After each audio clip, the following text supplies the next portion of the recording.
네, 여러분 안녕하십니까. 지금부터 경영지도사 생산관리 분야의 생산관리편에 대한 강의를 시작하도록 하겠습니다. 네, 이번 시간은 제5장 생산계획, 능력계획, 수요예측 관련한 제13강의입니다.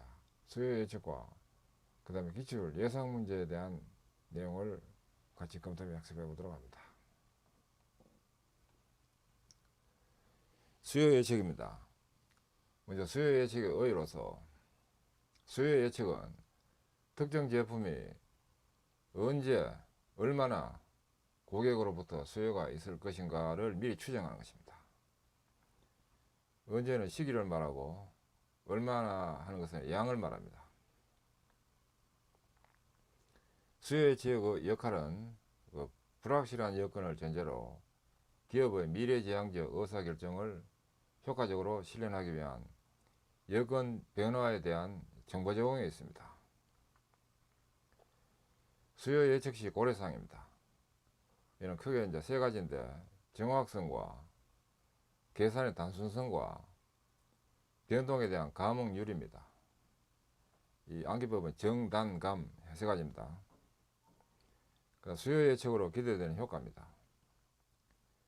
먼저 제조 예산의 합리적 편성, 그 다음 제품의 재고 손실을 최소화한다.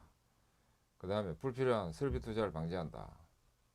그리고 예측에 의한 계획으로 고용 안정과 노사관계 개선을 기할 수 있다 등입니다. 이것도 예제, 설, 고, 노 이렇게 암기가 되면 편리합니다. 그 다음 기간적 차원에서의 수요 예측입니다. 단기 수요 예측은 월별에서 한 3개월 정도의 기간을 대상으로 합니다. 중기 수요 예측은 6개월에서 1년 정도 기간을 대상으로 하고, 장기 수요 예측은 1년에서 3년 정도 기간을 대상으로 하는 것을 일반적으로 합니다. 시장 측정의 관점에서 수요 예측입니다. 이는 지역별 수요, 고객별 수요, 제품별 수요로 나눌 수 있습니다. 변동 요인별 예측입니다. 예측의 변동 요인으로는 추세, 트렌드 T와 순환 요인, 사이클리컬 C와 계절적 요인인 시저널 S와 불규칙 요인, 일레귤러 I 인 T, C, S, I 이 네 가지가 해당됩니다. 이어서 수요 예측 기법입니다. 여기는 먼저 의견 분석법이 있습니다. 네 가지입니다. 크게는 구, 해, 시 해가지고, 이는 새로운 상품에 대한 수요 예측 시 사용되는 기법으로서 일반 소비자의 의견을 집계 분석하여 미래를 예측하도록 하는 것입니다. 시장 조사법은 또는 소비자 조사법은 제품의 판매 전에 소비자의 의견 조사 내지 시장 조사를 하여 수요를 예측하는 방법으로 의견 분석법이 활용됩니다. 조사 방법에는 전화나 면담에 의한 조사, 설문지 조사, 소비자 모임에서의 의견 수렴, 시험 판매 등이 있습니다. 그다음 소비자 의견 조사와 신제품에 대한 단기 예측에 적용되겠습니다. 그다음 두 번째 구조 분석법입니다. 이는 수요 예측의 구조 모형을 만들고 이로부터 미래를 예측하는 방법입니다. 그 다음 회귀 분석법입니다. 과거 자료로부터 회귀 방정식을 도출하고 이로부터 미래를 예측하는 방법입니다. 그 다음 시계열 분석법이 있습니다. 이는 의의로서 과거 자료를 수학적 모형으로 분석하여 시계열치 TCSI의 곱에 의해서 미래를 예측하는 방법입니다. 예측치로 F는 TCSI의 곱으로 해서 구하는 방법입니다. 시계열 분석 모델입니다. 시계열의 구체적인 변화 형태, 즉 시계열 분석에서 일정 기간 중의 수요는 각 요소 변동의 혼합에 의해서 일어납니다. 그 결과 수요 예측 모델에는 이제 가법 모델 있고 두 번째 승법 모델이 있습니다. 가법 모델은 수요 예측식의 F를 TCSI 합으로 해서 시게 됩니다. 변동 크기가 각 기간별로 일정한 경우에 이렇게 합니다. 승법 모델은 그 수요 예측 시 F가 TCSI 곱을 해서 구해지는 식이 됩니다. 이런 변동 크기가 각 기간별로 차이가 있는 경우에 이렇게 합니다. 단 여기서 T는 물량, 금액, 다른 변동들은 또 조정률, 퍼센트로 해서 표시되어 해서 구해집니다. 그 다음 수요의 경량, 동적 평균선을 구하는 시계열 분석 방법입니다. 여기에는 이제 전기수요법이 먼저 있습니다. 전기수요법은 가장 최근, 즉 전기의 수요 실적을 장래의 수요 예측치로 보는 방법입니다. 두 번째, 절반 평균법이 있습니다. 또는 이전 평균법이라고도 하는데, 전반기의 중앙 시점과 후반기의 중앙 시점을 연결해서 동적 평균선을 구하는 방법입니다. 이동 평균법은 이 계절 변동의 분석 방법이 이동 평균법입니다. 그 다음 최소 자성법은 추세 변동의 분석 방법입니다. 지수 평활법은 단기의 불규칙 변동의 분석 방법입니다. 최근의 데이터만으로 예측 가능한 단기 예측이며 도소매상 제어 관리 이용됩니다. 이 세 가지가 이거 시험에 품질 영역 기사 시험에서 이거 단골로 나오는데 이거 구별하는 방법을 시험에 자주 볼 수 있는데 이것도 암기에 해두면 편리합니다. 이계, 최추, 지불 해가지고 이렇게 암기하면 좋습니다. 이동평균법은 계절 변동, 최추, 지불 해가지고 이렇게 암기되면 편리합니다. 그 다음 복수 젠킨스 모델이 있습니다. 이는 1단계 모형 식별을 먼저 하고 2단계 진단을 하고 3단계 예측한다는 모진예의 3단계를 됩니다.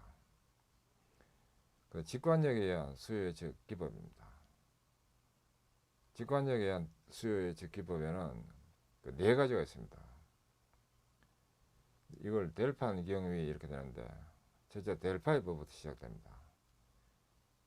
직관력을 영어로는 이거 휴리스틱 기법이라고 합니다. 어림짐작, 직관력 이걸 휴리스틱이라고 합니다. 영어로는 델파이법이 이제 첫 번째 해당됩니다. 델판 경위 네 가지입니다.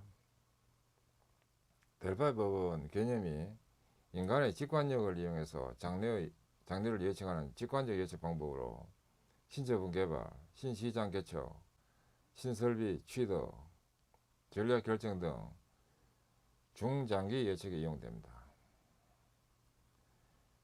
특징입니다. 전문가를 한 자리에 모으지 않고 일련의 미래 상황에 대한 의견을 질문지에 각자 밝히도록 하고 전체 의견을 평균치와 4분위 값으로 나타냅니다. 4분위 값은 100%에서 25% 지점, 50% 지점, 75% 지점, 100% 지점 이렇게 네 가지로 해가지고 그 지점에서의 값이 얼마냐 하는 그런 거를 4분위 값이라고 합니다.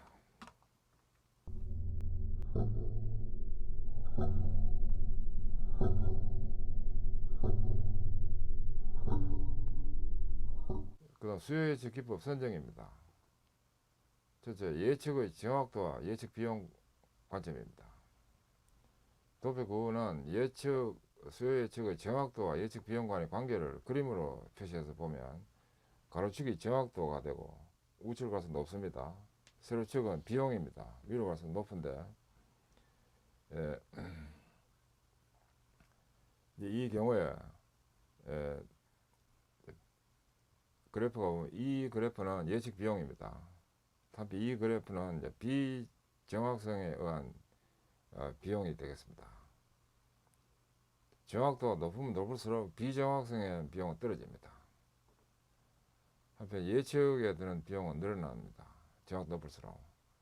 이거 될 때 위치하는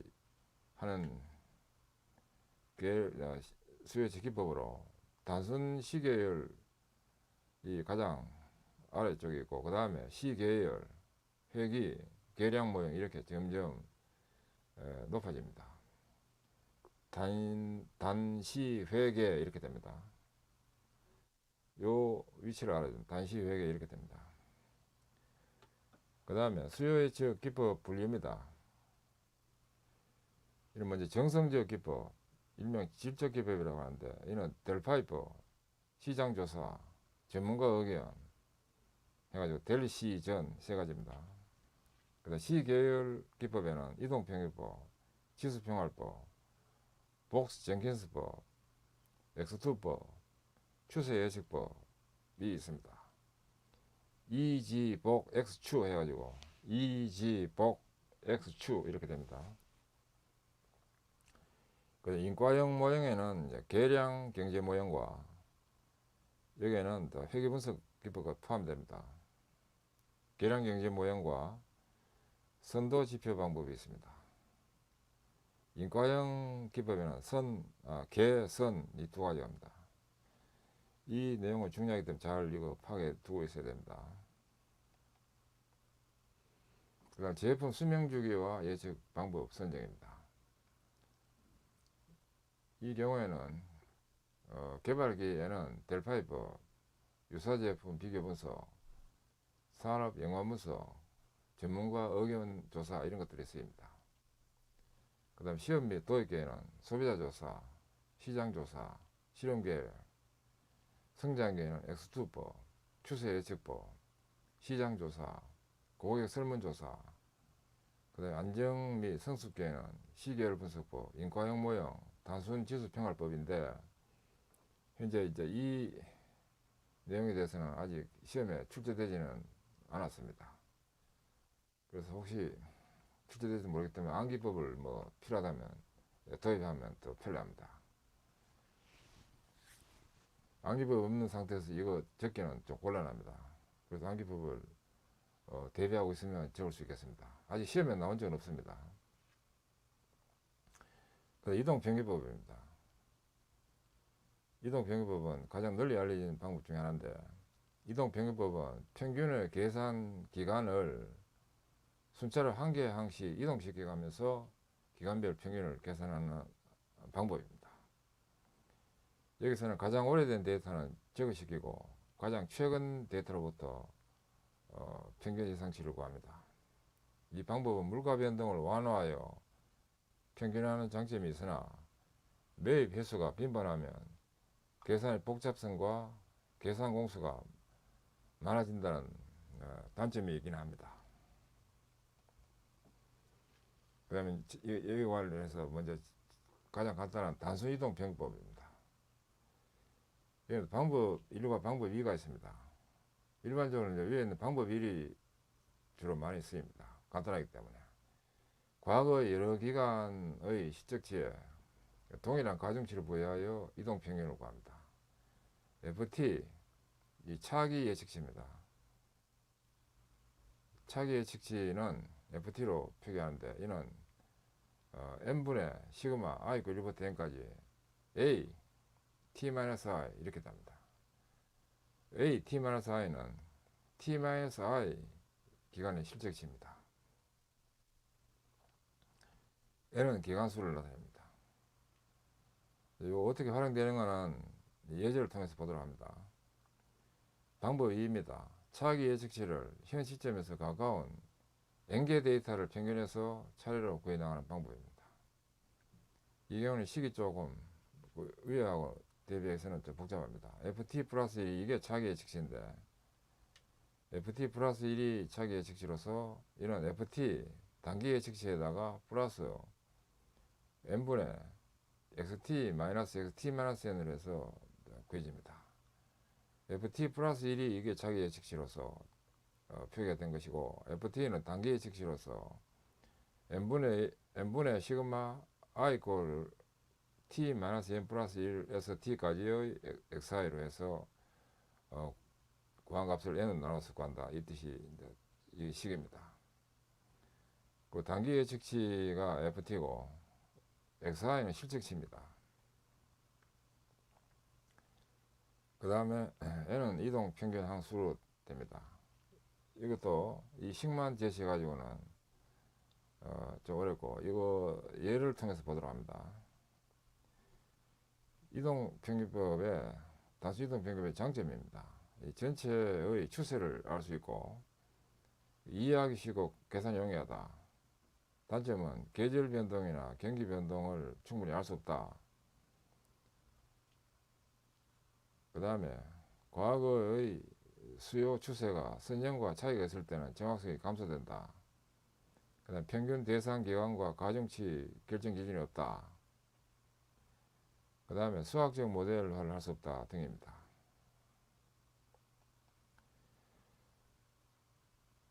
예제 15입니다. 이동평균법의 수요 예측입니다. 한 회사의 판매 실적은 다음과 같을 때 5개월 이동평균법에 의한 7월과 8월의 수요를 예측하라. 이 경우에 시기 앞에서 두 번째에 나왔던 그 시기 되겠습니다. 6월에 해당되는 건 현 시점이고 FT가 현 시점인데 이는 그 n분의 1에다가 꼬박이 시그마 i 이꼴 t 마이너스 n 플러스 1분의 t까지 xi 이렇게 되는데 식이 이 경우에 n분의 1에다가 시그마 i 이꼴 t가 현 시점입니다. 그래서 현 시점이 t가 6이기 때문에 t가 6이고 n은 이동평균 개수니까 5개월이니까 n이 5가 되고 플러스 1에서 t가 까지니까 t가 6입니다. 현 시점. 그래서 i 이꼴 6 마이너스 5 플러스 1에서 6까지 의 xi로 이렇게 해가지고 구해지는데 여기서 n은 5입니다. 5가 되고 요거 계산하면 그 i가 2부터 6까지가 됩니다. i가 2부터 6까지가 되기 때문에 i가 2라는 건 이제 여기서부터입니다. 90에서 6까지 5개 항을 더한다. 이것이 되겠습니다.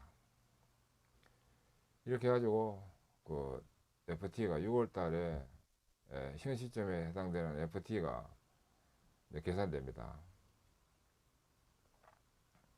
위에 있는 이건 액츄얼치입니다. 실제치고 AT고 FT가 이렇게 이제 구해지고 FT가 이제 구해지면 이제 7월달 차월의 FT 플러스 1이 차월의 예측치입니다. 차월의 예측치, 7월의 예측치는 6월의 예측치에다가 FT 플러스 n분의 xt 마이너스 xt 마이너스 n을 해서 구합니다. 여기서 이제 t가 6입니다. 현 시점. 그래서 6 플러스 1은 f7이 되고 이는 f6에다가 플러스 5분의 x6 마이너스 x 6 마이너스 5 해가지고 이것은 f6에다가 플러스 5분의 x6 마이너스 x1 하면 f6이 지금 위에 있는 104고 5가 분물 5고 그 다음에 x6은 이 경우에 105입니다. 105 액츄얼치입니다. 그 다음 x1은 100입니다. 그래서 105가 구해집니다. f8은 또 위와 같은 방법으로 해가지고 f7 플러스 1은 f7에다가 플러스 5분의 x7 마이너스 x7 마이너스 5로 해가지고 이 경우는 그 7 마이너스 5로 해가지고 xt 마이너스 l에서 이제 t가 7이 돼야 되기 때문에 7 마이너스 5로 해가지고 들어가면 이것이 x7 마이너스 x2가 돼가지고 구해져가지고 이 식이 108로 구해집니다. 그 다음에 가중이동 평균법입니다.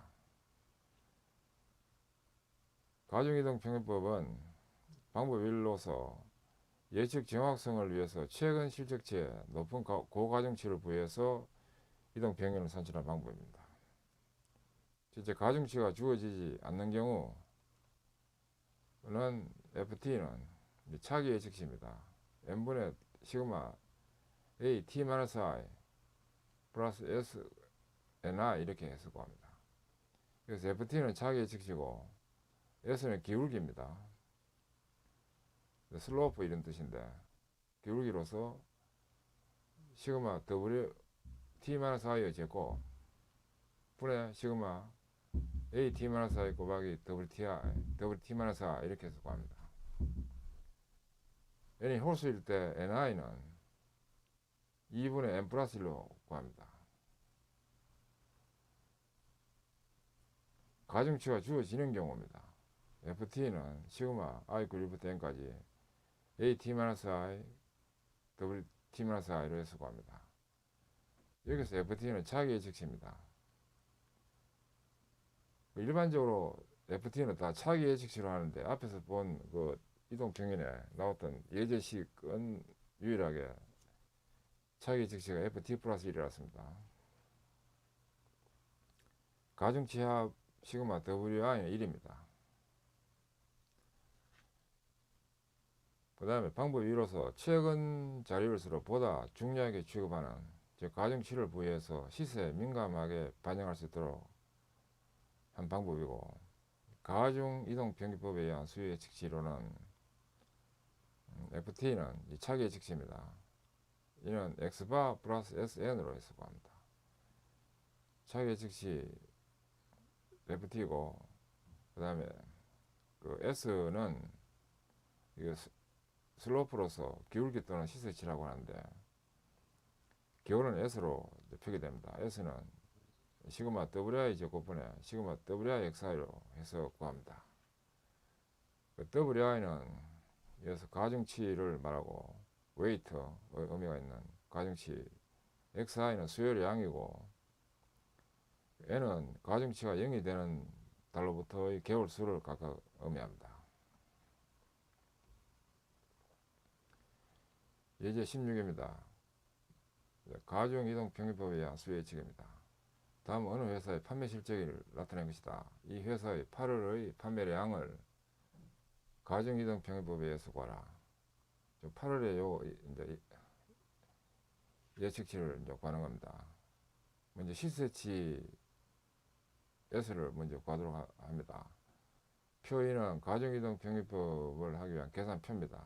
월별로 판매량 있고 실적치, 가중치는 이 중간에 이것을 0을 하고 마이너스 플러스 쪽으로 이렇게 부여를 합니다. 그런 다음에 WIXI를 또 구하고 WI 제곱을 구한 다음에 이것을 이용해서 X바는 n분의 시그마 XI 38로 구해지고, S는 시그마 WI 제곱분의 시그마 WI XI 하면 6.9로 구해집니다.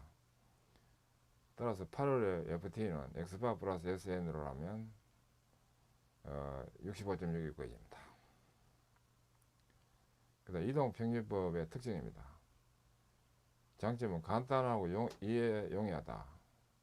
단점은 판매 자료가 선형을 이루지 않을 때는 정확성이 감소된다. 그 다음에 미래 예측용 수학적 모형을 만들 수 없다. 시계열 자료의 앞뒤 몇 개 기간의 자료를 이용할 수 없게 된다는 점. 그 다음에 가중평균의 대상 기간 N 이것을 정하는 기준이 없다는 점. 가중치를 왜 N 기간에 대해서만 부여해야 하는지가 불분명하다는 점 등입니다. 이 암기법은 선수 앞 N가 이렇게 됩니다. 이 내용은 또 중요하게 취급해야 됩니다. 자주 이거 나오는 영역이기 때문에. 특히 품질 경영 기사 시험에서는 이거 자주 나옵니다. 아닌 거 골라내는 거. 어떤 측면에서 품질 경영 기사가 아주 깊게 콕 집어가지고 이렇게 질문을 하기 때문에 정확하게 알고 있어야 됩니다. 이것이 이런 게 자주 나옵니다. 그다음 지수평활법입니다. 지수평활법의 개념입니다. 지수평활법은 이동평균법의 약점인 가중치 선정 기준의 불합리성과 대상기간 N을 정하는 비합리성을 보다 합리적으로 개선한 가중이동평균법의 하나가 됩니다. 즉 n 기간을 과거 시계열 자료가 있는 모든 기간에 대하여 무제한 연장하여 대상으로 삼으며 가중치는 예측하려는 기간에 가까울수록 크게 하고 점차 멀어질수록 일정한 율 알파로 점진적으로 작게 되도록 n기간에 걸쳐 적용하는 기법입니다. 이 알파를 지수평을 상수라고 합니다. 개수, 지수평을 개수라고 합니다. 가중치는 지수로서 n기간에 대해서 모두 합하면 0이 됩니다. 1이 됩니다. 지수평할법은 1959년도 R.G. 브라운에 의해서 소개된 이후에 P.R. 윈터에 의해서 계절 변동을 감안한 모형으로 개선되었습니다. 단순 지수평할법입니다. 이는 일명 1차 지수평할법이라 합니다. 단순 지수평할법에 의한 예측 공식은 F2는 F1 플러스 알파 괄로 A1-F1 이렇게 해서 구하는 식이 됩니다. F2는 제2기 예측치고 F1은 제1기 예측치고 알파는 지수평할 개수로서 0보다 크고 1보다 작은 값이고 A1은 제1기 실적치를 나타냅니다. 이 공식을 일반화시켜서 보면 FT는 차기 예측치입니다. FT-1은 단기 예측치고 여기다가 플러스 알파 괄로 AT-1 마이너스 FT-1로 됩니다. 이거는 다시 정리를 달리 표현하면 알파 AT-1은 플러스 1-알파 한 값에다가 FT-1 이렇게 또 됩니다. 이제 이 식을 꼭 알고 있어야 됩니다. 중요합니다. 정기 데이터를 이용하는 경우도 있습니다. 그럼 FT가 차기고 그 다음에 이게 또 FT-1은 단기고 그 다음에 FT-2 이하면 정기가 돼야 됩니다. 차기, 단기, 정기 이렇게 되기 때문에 FT-2는 정기 예측치가 될 수 있는 건데 정기라는 건 T-2입니다. 정기의 데이터를 이용하는 경우로서 FT 차기 예측치는 알파 AT-1 플러스 알파 괄로 1-알파 AT-2 플러스 1-알파 한 값을 재고 FT-2 이렇게 됩니다. 이 부분도 품질 경영 기사 시험에서는 자주 나왔습니다. 아직 기술사 시험에서는 이 요거는 아직 나오지 않았는데 이것도 알아놓을 필요가 있습니다. 그 다음에 예제 17입니다. 단순 지수평할법에 의한 예측입니다. 1월 판매 실적이 210개고 1월 판매 예측이 200개일 때 2월분에 대한 예측값은 얼마인가? 단 알파는 0.2다. F2는 F1 플러스 알파 괄로 A1-F1 이 식이 이용됩니다. 201호 구해집니다. 만약에 2개월 판매량이 2월의 판매량이 180개였다고 하면 3월의 예측값은 이는 F3는 또 F2 플러스 알파 괄로 A2-F2로 해서 구해지면 됩니다. 그 다음에 추세 예측시입니다. 시계열에 대한 추세선을 선형 또는 비선형식으로 추정하여 앞으로의 수요를 예측하는 방법입니다. 먼저 최소 자성법에 의한 추세선 추정입니다. 실적치와 경량치와의 편차제곱 합계가 최소가 되도록 하는 방법으로 장기 수요 예측을 위해서 최적의 직선 방정식을 구하고자 하는 문제입니다. 경향선은 근사적으로 1차식으로 표현 가능합니다. y는 a 플러스 bx로 됩니다. 한편 실제적으로는 여러 요인에 의해서 오차가 발생하며 그 오차를 입시론이라고 하면 y는 a 플러스 bx 플러스 입시론으로 되는데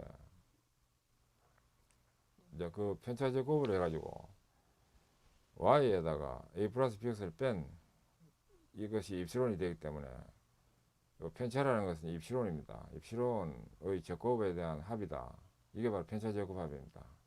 이걸 Q라 이렇게 두면 Q 이꼴 시그마 I 이꼴 1부터 N까지 입시론의 제곱 이꼴 시그마 I 이꼴 1부터 N까지 Y에다가 a 플러스 bx를 뺀 이 식이 되는 것의 제곱이 되는, 즉 편차의 제곱의 합이 되는 이 식이 됩니다. 이 식을 최소로 하는 a와 b를 구하기 위해서 a, b에 대해서 각각 편미분 해가지고 0을 놓고 풉니다. 그럼 q식을 a로 편미분하면 이제 이 경우에 미분에는 여기서는 편미분이지만 전미분이 일반적으로 알려져 있습니다. 고등학교 수학책에 나오는 그런 전부 다 전미분이고, 여기서 편미분이라는 것은 이 q식을 a로 편미분한다 하는 기호가 바로 라운드 a분의 라운드 q 이렇게 씁니다. 그리고 q식을 a로 편미분하기 위해서는 이제 요 위에 식에서 a로 편미분하면 우선 2가 앞으로 떨어집니다. 그럼 앞에 2가 떨어지고 요 승수가 2에서 1이 빠져가지고 이제 1이 승수가 되는 식이 되고, 그 다음 a로 편변하기 때문에 a에 붙어있는 개수 이게 마이너스이기 때문에 이제 마이너스 1이 앞에 곱해져 가지고 또 2와 마이너스 1이 곱해지면 마이너스 2가 돼 가지고 이거가 되고, 그 다음에 이제 이 식에서 우리 승수는 요 미분되기 때문에 요 2에서 1이 빠져 가지고 1승이 되기 때문에 이제 이렇게 됩니다, 식이. 그 다음에 이제 a로 편배분하기 때문에 a가 없는 쪽에서는 다 이게 0이 됩니다. 그래가지고 이제 이렇게 식이 됩니다. 이 식이 이제 0으로 되도록 또 놓고, 그 다음에 또 b로 편배분합니다. b로 편배분하면 이 경우는 또 역시 여기 2가 앞으로 떨어지고 이제 1이 빠져가지고 1승이 되고, 이제 b는 마이너스 x가 곱해져 있기 때문에 마이너스 x가 앞에 곱해집니다. 2하고 곱해져 가지고 마이너스 2x 에다가 시그마 또 이렇게 우측이 이식이 돼 가지고 미분 결과로 이식이 됩니다. 이 각각을 0으로 놓고 정리하면 또 이식이 됩니다. 시그마 y는 na 플러스 b 시그마 x, 시그마 xy는 a 시그마 x 플러스 b 시그마 x 제곱 이렇게 되는데, 이 식을 풀어 가지고 a, b에 대해서 그 구한 후에 다음 식에 대입해 가지고 추세선을 구하도록 합니다. y는 a 플러스 bx로 됩니다. 그리고 간편법으로 a, b를 구하는 방법도 있습니다. y는 a 플러스 bx 형에서 다음과 같이 해서 a, b를 구한 후에 대입하면 됩니다. a는 y바 마이너스 bx바, a는 y바 마이너스 bx바, 그 다음에 b는 sxx분의 sxy로 구합니다. b는 회귀계수입니다. sxx분의 sxy로 구하는데 sxx는 시그마 xi 마이너스 x바 한 값의 제곱으로 구하고, 또 sxy는 시그마 xi 마이너스 x바 한 값에다가 yi 마이너스 y바 한 값을 곱해서 구하는 이 식으로 해서 구한 후에 대입해 가지고 회귀계수 b를 구하고, 이 대입하고 또 대입하고 a는 또 이 y바 마이너스 bx바로 해서 구해서 대입해 가지고 이 식을 구하면 됩니다. 일반적으로 이제 이 식이 더 많이 이용됩니다. 최소자성법에 의한 예제입니다. H사의 과거 5년간 판매 실적으로부터 1985년에 수요 예측치를 구하라. 지금 5년간 데이터가 있고 1985년 예측치를 구하라 이겁니다. 최소자성법에 의한 예측입니다. 1980년을 기준 시점으로 해서 다음 표를 작성해 봅니다. 1980년을 연도 XI로 하고 이걸 이제 0으로 이렇게 또 부여를 한 다음에, 그 다음에 판매량은 YI로 하고, 그 다음에 XI 마이너스 Y바, X바, YI 마이너스 Y바, XI 마이너스 X바 한 값에다가 YI 마이너스 Y바 한 값을 곱한 거, 그 다음에 XI 마이너스 X바 한 값을 제곱, 이렇게 정리를 합니다. 그런 다음에 여기서 이제 X바를 또 구하면 요 10을 5로 나누면 되고, Y바는 또 이 Y 더한 값을 또 5로 나누면 되고, 회귀계수 B는 시그마 XI 마이너스 X바 한 값 제곱에 분의 시그마 XI 마이너스 X바 한 값에다가 YI 마이너스 Y바 한 값을 곱한 이 식이 되기 때문에 여기다가 데이터를 대입하기 위해서 xy-x바 한 값의 제곱에 대한 합은 이 부분입니다. 10입니다. xy-x바 한 값에다 y-y바 한 값을 곱한 것에 대한 총합은 47입니다. 이걸 대입해 가지고 회귀계수 b를 구하고 a는 y바 bx바로 한 식을 이용해서 구하면 108.4가 되는데 회귀계수 y = a 플러스 bx 식에 a와 b를 대입하면 이와 같이 식이 됩니다. 여기에다가 이제 a b 값 들어갈 수 있고, 그 다음에 x는 1985년도로 하면 이거 x 5가 되어야 됩니다. 그래서 5가 들어가서 계산되면 y가 131.9로 되고 단위 10,000개가 됩니다.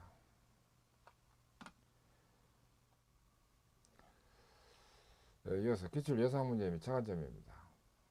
먼저 첫 번째로 경영지도사 생산관리 분야 생산관리편 제5장의 기출 문제입니다.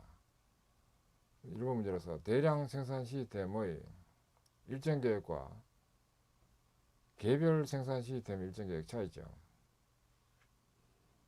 이는 본문의 5장 본문에서의 생산 형태에 따른 생산 계획 및 통제 기능의 이 부분을 참조하도록 합니다. 2번 문제 계절 지수. 이는 5장 본문에서의 추세 예측시 중에서 계절 변동 및 순환 변동 반영 중에서 계절 지수 부분을 참조하도록 합니다. 그 다음 3번 문제 생산 능력 계획. 이는 5장 본문에서의 생산 시스템 능력 계획 부분을 참조하도록 합니다. 4번 문제입니다. 수요가 불확정적일 경우에 발생하는 문제점. 이는 5장 본문에서 수요 예측의 부분을 참조하고 응용하면 됩니다. 수요 예측으로 인해서 기대되는 효과 이런 것도 연계돼 가지고 답을 할 수 있겠습니다. 5번 문제입니다. 이동평균법. 이는 본문에 있는 이동평균법을 참조하도록 합니다. 6번 문제입니다. 통계적 예측 방법과 판단적 예측 방법의 차이점. 이런 5장에서 수요 예측 기법, 그 다음 수요 예측 기법 선정 이런 걸 이제 기본으로 하면서 이 판단하는 이 방법은 정성적 판단법을 해가지고 델파이법부터 해가지고 경영자 의견법 이런 하는 방법이 있습니다. 그 부분하고 연계해서 설명하면 되겠습니다. 통계적 방법은 구조적 모형이나 회계분석법 이런 것들이 해당됩니다. 7번 문제입니다. 학습 곡선 의의와 생산 운영 관리에서 이용. 이는 5장 본문에서의 생산 계획 및 통제 시스템 요소 중에서 공수 계획과 여력 관리 중에서 공수 체감 곡선 부분을 참조하면 됩니다. 공수 체감 곡선 이것을 학습 곡선이라고 합니다. 8번 문제입니다. 판단적 예측 활동의 예측 방법 종류. 이는 5장 본문에서의 수요 예측 기법, 그 다음 수요 예측 기법 선정 부분을 참조하도록 합니다. 9번 문제입니다. 기업의 수요 예측은 매우 중요한 요소이다. 첫째, 수요 예측 정의. 수요 예측을 크게 두 분류로 나누고 각각 장단점 기술, 그 다음 앞에 분류에서 각각에 해당하는 수요 예측 기법 두 가지를 쓰라. 이는 5장 본문에서의 수요 예측 기법, 수요 예측 기법 선정 이런 부분을 참조하면 됩니다. 참고로 한국산업인력공단 시행시험이 2013년도부터의 기출문제에 대한 해설은 제20장부터 최근 기출문제로서 별도로 체계적으로 해설 정리됩니다. 그 다음 2번 두 번째입니다. 경영지도사 생산관리 분야 생산관리편 제5장 예상문제입니다. 첫째, 기술지도사 생산계획편 그리고 수요관리편 부분을 참조하면 도움이 됩니다. 이는 CPED 아카데미 기술지도사 안내 코너에 기출문제를 게시 중이고 인터넷으로 확인이 가능합니다. 기술지도사 관련 기출문제를 분석 후에 본서 제5장 부문에 반영시켜서 기술되었습니다. 그다음 공장관리기술사 생산 시스템 편을 참조하면 그 많은 도움이 됩니다. CPD 아카데미 공장기술사 안내 코너에 기출문제를 게시 중이고 인터넷으로 확인이 가능합니다. 그 다음에 공장관리기술사 관련 기출문제를 분석 후에 본서 제5장 부문에 반영시켜서 기술되었습니다.